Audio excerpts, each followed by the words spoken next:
It's Tuesday, December 29th, 2015, and here are the stories we're covering this week.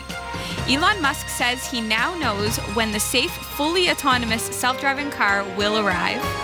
An analysis of North Korea's computer system has revealed an underlying spy architecture to both monitor and manipulate files.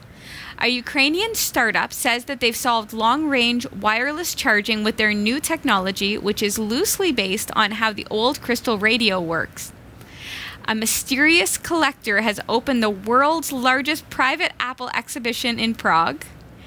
U.S. prisoners have been getting out of jail early thanks to a software bug that's been in place for 13 years.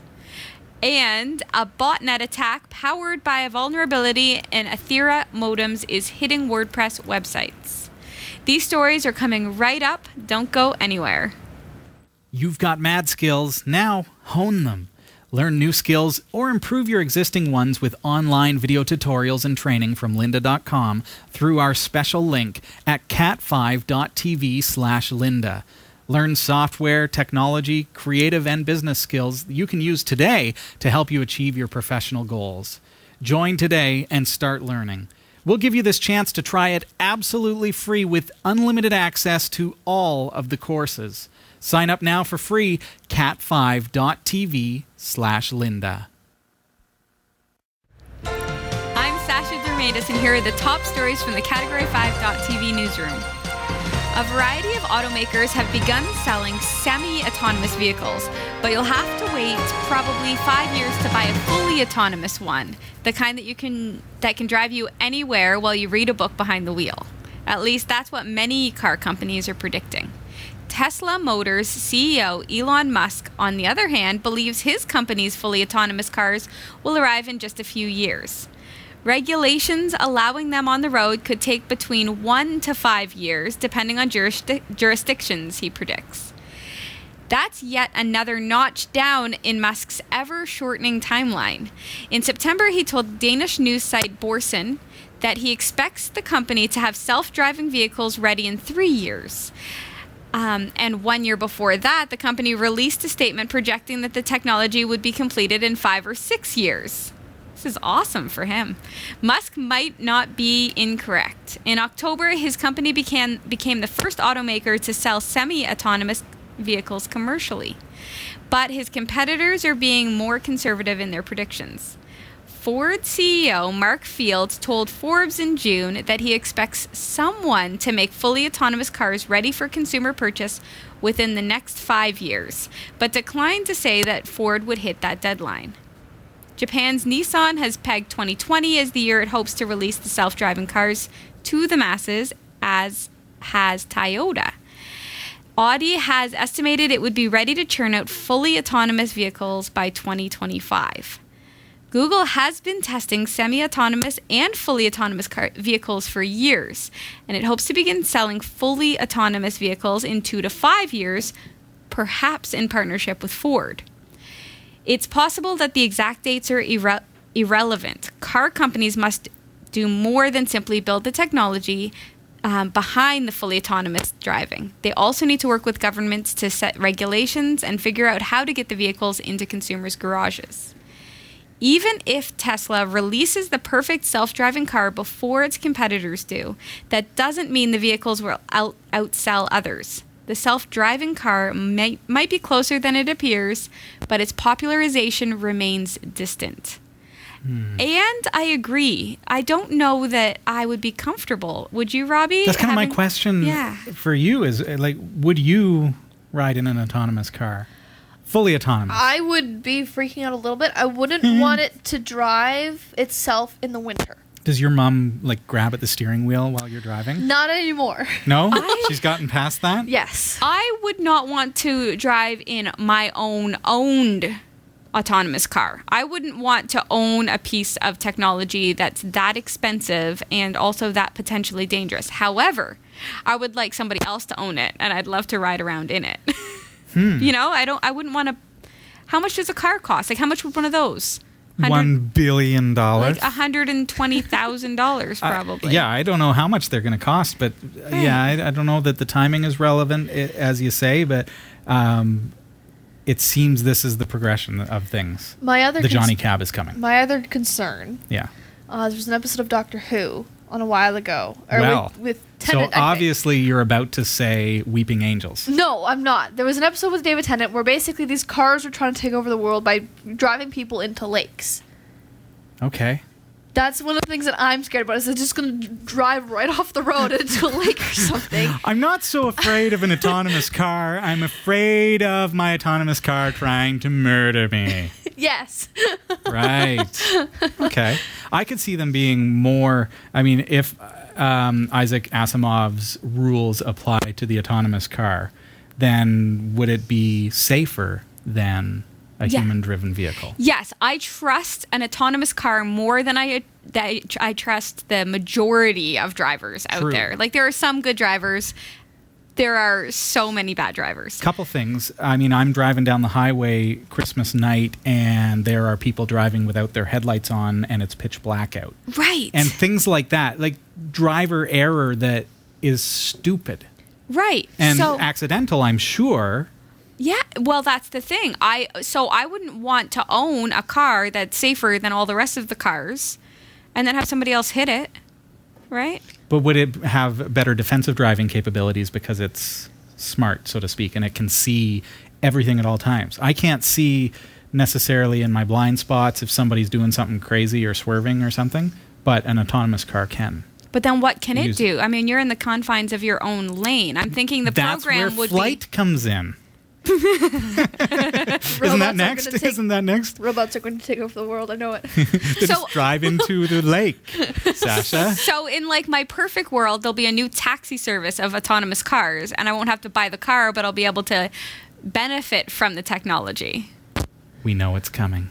Uber and it's called Johnny Cab. Uber with self-driving cars. That is an interesting thing. And what are Elon Musk's opinions of Uber? What does he like it? Does he like? Oh. I'm just putting that out there. Okay. Elon Musk, what are your opinions on Uber? Oh, I think we know. Tell us. I think we know. In other news, the first in-depth analysis of North Korea's internal computer operating system has revealed spying tools capable of tracking documents offline. Red Star OS was designed to superficially mimic Apple's OS X, but hidden features allow it to watermark files and tie them to an individual. The covert tools were discovered by 2 German researchers who conducted the analysis over the past month. They presented their findings at the Chaos Communications Congress on Sunday. The researchers pored over the code of Red Star OS version 3.0, which first surfaced online about a year ago. The system's coders did a pretty good job of mimicking the basic design and functionality of Apple computers, but with a twist. Any files uploaded to the system via a USB stick or other storage device can be watermarked, allowing the state to trace the journey of that file from machine to machine. Red Star can also identify undesirable files and delete them without permission. Red Star was built using Linux, a free and open source platform which can be modified at will, and was designed that way to make it as accessible as possible. There is an inherent irony in North Korea's use of the system, says one of its researchers. They are using a system that was built to promote free speech, and they are abusing it by watermarking free speech. So kind of sad Linux news, I would say. That's a hard thing. I mean, I know it's North Korea, and so, there's fears there about some things and spying on users and things like that. But it would seem kind of normal to me that a government would have access to that kind of data internally. Right. A company would have endpoint protection of some sort to be able to make sure that there are not data leaks taking place. And that's one of the things that are almost it's a problem. There was a hard drive full of social insurance numbers and all this stuff at a Canadian government office just sitting there, an external hard drive. So if we had all of our actual secure information watermarked, then the government would be able to trace who stole it if it got stolen? Or that- prevent it from being stolen by knowing where it is at any given time, and prevent it from... So, for example, using endpoint protection software or a hardware appliance on a network, if Kelsey went rogue, which is destined to happen, and started going into my customer database and emailing credit card information to herself at home so that she could then take over their accounts or something, or whatever it may be. Data leakage happens, data theft happens all the time. And using the example of the government office where this physical hard drive was actually physically taken, and now all that information about people's, I think it was school loans, was revealed to the public. So being able to think of watermarking as being able to track individual files and find out where they've gone and Where they started even. so regardless of who's responsible, be it North Korea or a government office in Canada, it's a tough call because security measures have to be put in place. I guess it depends on the motivation. You know what I would say? I bet you it was the fact that nobody knew that the information was watermarked. But if you said, like if the government said all of the information on our servers will be watermarked, we will be able to trace anything, always. And this is an operating system. Right? Red Star OS being distributed to citizens of North Korea and saying, here, this is the operating system of choice. And this is free and so on, right? Not of choice. So, I'm pretty sure they don't get a choice. Well, we're not getting all political on us. Let's just throw a little comparison out there. How many of us have seen the little pop-up that says Windows 10 is available for your system absolutely free? And if you read on in the terms of use, what does it say about the ability for them to be able to transfer your files, your data? How is it any... Not to make a comparison to North Korea between Microsoft. Okay.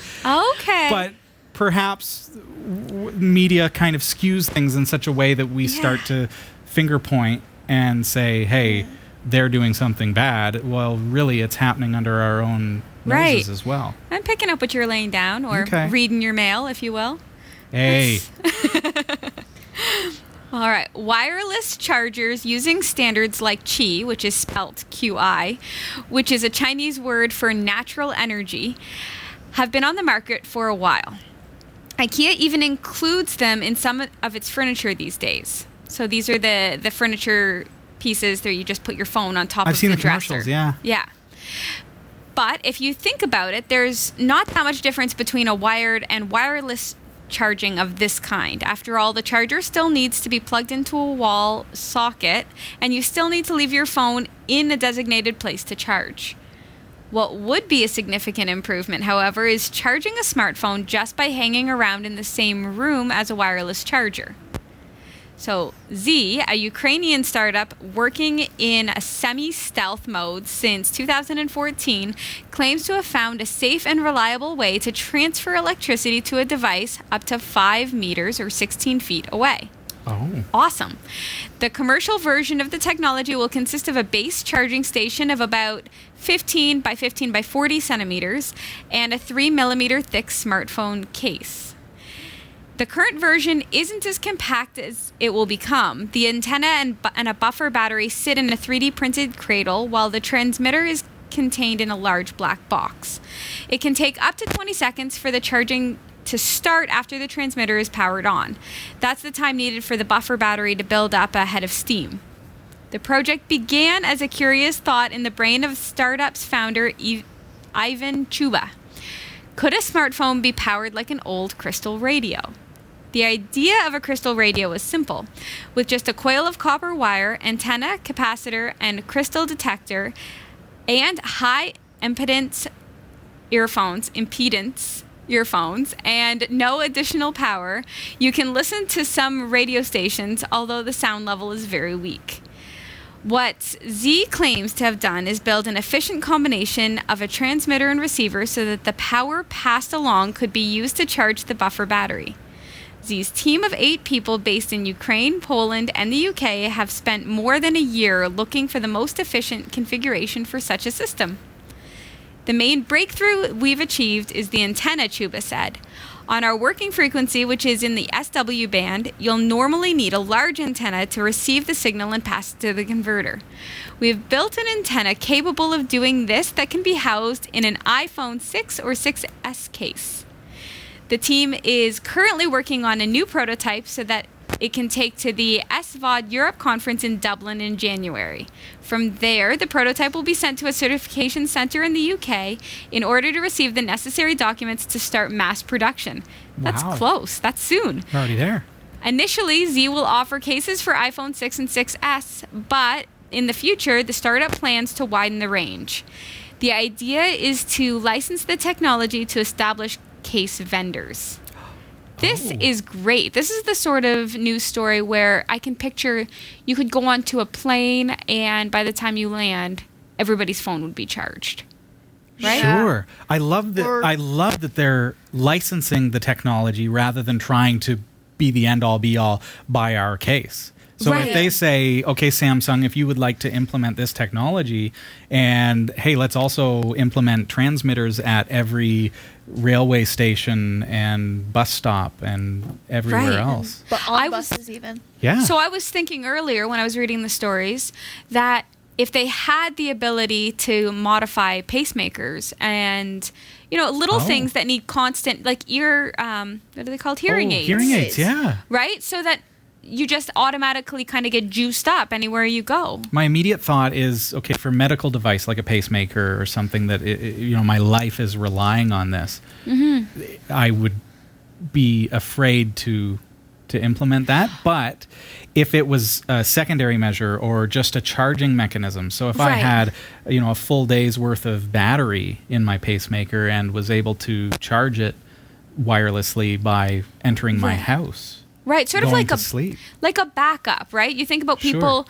I So mean, it's not actually powering the device, but it's Right. charging it. Yeah. right. So I mean, there are tons of people out there who are hard of hearing that can't afford the batteries necessary for their hearing aids. Batteries are You go tiny through and them. Yeah. Yeah. expensive. So if they Quite the had thought. something like that, I mean, if you went to a public library and all of a sudden, you could hear again. I like it. There are a lot of implementations. I mean, we're looking at phones but yeah, thinking about other devices Yeah. and all the uses of it. Or your teeny drone would never die. I like the way you think. So great. You know how horrible it is, that like tiny little window where you have to plug it in and not fly it while it charges up again? What is it? It's 5 meters. So I can go way further than 5 meters. It's got like 80 feet distance, but You can you could practice your fly tricks. by every now and then. Yeah. And it charge it as you go. Hey. So great. I wonder how long it would take to charge something, like to full capacity. Yeah. Like And considering a shortwave band, it's going to be a low power, Yeah. little trickle charging. So it's might almost. take a few hours. But if you're constantly within this field, Yeah. which we assume is going to be safe, because that's the whole idea. They're getting it certified to prove that it's safe and Yeah. get it registered. which I like. Yeah. Yeah. And I'm sure a lot of people will like. Great new technology, but is it it safe? kills And yes. Yeah. Not the cars. The cars won't kill you. Okay.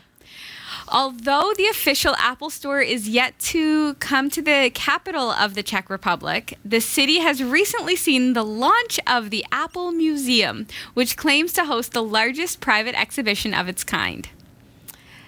Housed in 3 buildings in Prague's Old Town, the museum has an extensive list of 472 exhibits on display, from nearly every Apple product ever built to Steve Jobs' business cards from his times at Next and Pixar. Entry to the museum costs €11 or £8, with all proceeds donated to charity purposes. In addition to the actual exhibition, a raw vegan restaurant called Steven's Food will soon open up, serving foods that were probably enjoyed by the Apple co-founder, like apples that are both raw and vegan. The museum's website calls Prague the first city where you can see this unique exhibition, which could mean that the collection might be on the move at some point. Apple doesn't have an official museum of its own products, although there used to be one that Steve Jobs closed soon after his return to the company in 1997. So there you go. An Apple museum. Not for apples of the tree variety, but for Steve Jobs apples. Apple. Very cool. I want to go. You want to go? I want to go. You going to make the trek? I don't like Apple very much, but I want to go. It is kind of neat from a nostalgia standpoint. Yeah. And to see that it came from here to here. Yeah. It's pretty amazing. I want to go. I would go. I'd go if I was in the Let's neighborhood. all go. Let's make it a Category 5 class outing. There you go. Nice. All right. More than 3,200 U.S. prisoners have been released early because of a software glitch. Whoops. Yep, oopsie. The bug miscalculated the sentence reduction prisoners in Washington state had received for good behavior. It was introduced in 2002 as part of an update that followed a court ruling on applying good behavior credits. Washington's Governor Jay Inslee said at a press conference that this problem was allowed to continue for 13 years is deeply disappointing to me, totally unacceptable, and frankly maddening. State officials said that many released prisoners would have to return to jail to finish their sentences. On average, prisoners got out 49 days early, but one prisoner had his sentence cut by 600 days. Good for him. The bug was detected. I'm free! Well, it was good behavior anyhow. These are guess. criminals, but the bug was detected but not fixed in 2012. An update that applies the correct formula for calculating sentence cuts is due to be in place by January the 7th. Until then, the District of Columbia has been ordered not to release any prisoners without checking manually that they should be released. I have a little bit of a problem with people having to go back to prison to complete their sentences. Yeah, who does this hurt? If it's for 47 to 600 days. Man. Can you imagine it? Like if this was really somebody who was on good behavior, like somebody who, like I've changed and I've, whatever it may be, and go home to their kids or something, and the joy and then being pulled back again because of an error. Right. There's a couple of things. There's not very much space in the prison system in Washington, I assume. Most states. And secondly, there's going to be so many people fighting this that it's just going to be a legal nightmare to try and get them to go back to jail for a problem that's not their doing. Yeah, they didn't create this. Yeah. I don't know. I'll defend you. I'm no lawyer, but I'll defend you. I'll get you off for your 47. I just hope that the guy that was out 600 days early is a nice person. Oh, yeah. Well, that's true. But, they say, once you serve your time, that's it, right? You are reintroduced into the community after paying your penance. Right. You shouldn't have to go back. You shouldn't have to go back unless you do something bad behavior-wise. That's a tough call. That's a real tough call. Like erasing the stop signs out of pictures or something. It's only illegal if you do it to get out of tickets. That's true. That's what we learned tonight. A botnet has been identified that is targeting WordPress websites with a password guessing attack. In February of this year, a security researcher at VoidSec noticed a brute force attack on his personal WordPress site, and he noticed a pattern in the IP addresses attacking his site. They were mostly Italian internet service providers. What he discovered is that the IPs attacking his site were all devices. They were all Athera modem routers to be exact. By doing some further sleuthing, he discovered that all the Athera devices involved in the attack were using default login credentials. The modems had obviously been hacked, and the attacker had gained access through the default login. They had then installed malware on the modems that launched a brute force password guessing attack on WordPress sites. The Athera devices in question suffer from various cross-site scripting vulnerabilities, among other issues. To protect your WordPress site, make sure you have a security tool such as WordFence monitoring and protecting your login system. If you use a modem which might be suspect, make sure your firmware is patched to the latest version and that you have configured strong login credentials on the modem. I know, Robbie, that we've done a show on WordFence and so I know that you can go back. I don't remember what episode it is, but make sure if you're using WordPress to... It's kind of a twofold warning, isn't it? Because you get a modem from your internet service provider and you just think, oh, it's safe. They say, plug it in, turn it on. Oh, look, I've got internet, so that's great. Who would want to compromise me? Well, you're just a number. It's like the olden days before, before we had the ability to ghost dial and stuff, picking up a phone and starting at, 1 2 3 4, 1 2 3 5, 1 2 3 6, 1 2 3 to do solicitations and stuff. Or people running for office would have people sitting in a call center dialing like that. Well, similarly, your IP address is just a sequence of numbers that it counts through, and it found a router that's susceptible, so let's compromise. Right. that. This isn't even just a person plugging things in. This is a person who made a program that plugs it in. Like he or she. We're guessing it's a he because we're gender stereotyping hackers. Sorry, he or she wrote a program and is probably, sleeping peacefully at night while all of this mayhem is occurring. And then what does a botnet mean? All of these modems, so let's say 10,000 modems all together working to attack. Right. So your modem at home being used as part of a supercomputer, basically, to attack websites. And those websites are, again, anonymous, just websites that happen to be indexed by the search engine, and so they're able to find out that, hey, this site runs WordPress, and now let's attack it. So your WordPress site all of a sudden becomes vulnerable. So, yeah, crazy. Anyhow, big thanks this week to Roy W. Nash and our community of viewers for submitting stories to us. If you found a new story you'd like to send, email it to newsroom@category5.tv. For all your tech news with a slight Linux bias, visit the Category5.tv newsroom at newsroom.category5.tv. For the Category5.tv newsroom, I'm Sasha Dirmeitis.